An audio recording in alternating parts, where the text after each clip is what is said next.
All right, so this video is for a subwoofer, an amp install, and a Gen 5 Prius that has the JBL system stock, right? So if you don't have the JBL system as part of your car, don't follow this video, go somewhere else. But if you do, you're in luck. So I did a power sub install. So it has the amplifier, paired with the sub here. If you're just doing a separate amp, it's pretty much going to be the same instructions. But either way, right, when you're setting up a sub and an amp, you need two things in a car, right? You need power. So power in the Prius is super easy. The 12-volt battery's in the rear, it's in the trunk. So you basically just, I used 8-gauge, the Boss 8-gauge kit on Amazon, and I just connected, red to the positive terminal of the battery.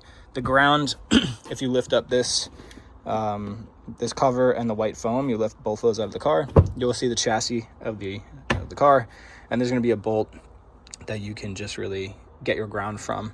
It's like in this area here, and then you just run it, and now you would have ground and you'd have power. So really easy for power. Now for signal, you can go the old-fashioned route and you can tap the signal directly from the doors. If you want to do that, I don't recommend this. I have a different way, so just wait. But if you are going to do that, you can take the signal from the front doors, because the rear signal, surprisingly, actually sucks. It doesn't have the full bass response that you really need for a sub. So you're going to want to do the front door speakers, okay? I'm not going to show that in this tutorial because I'd rather do it the cleaner way. So if you want to do it the cleaner way, the JBL amplifier that comes with that, extra package for the Prius is going to be under the front seat.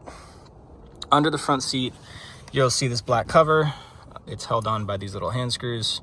Just pop these out and you'll see the JBL amp. Okay, this is the factory amp. This sends enough signal and power to the doors, but it's really not enough for the sub, which is why you need an extra amp. But either way, this is where you're going to tap your signal, speaker signal, and run it back to your amp. Okay, and this is power. You're not going to want to touch that one. This second harness in the back, you can see I already unplugged it there. Right, this one right here. This is where you're going to want to tap into to get speaker signal.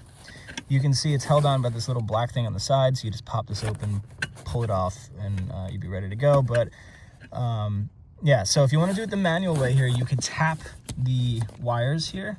I think it's purple and red and purple, and there's one other one for front right. But if you want to manually tap it with like a posi tap or a splice, you can do that. It's really tight back here though. Only my one hand can fit, and I'm not taking the whole front seat off. So if you're DIY at home and you're not going to take the front seat out, if you want to get signal from this back harness, then you can use this third-party harness that I'll leave a link to in the description. You can basically intercept the signal by plugging this into the factory harness, right? That will redirect signal through here, and then it will give you some leads to basically easily splice your speaker wire to, which I haven't done yet. So I'll leave the link to this. Again, you're going to want to get signal from the front speakers, not the rear speakers. So make sure you tell them that when you order this harness. They'll ask. But overall, yeah, this is going to make it really easy.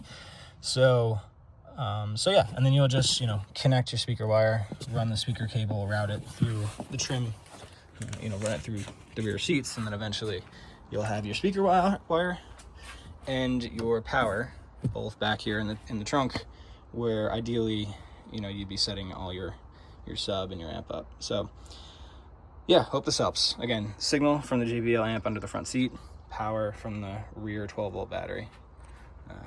Peace. Have a good one.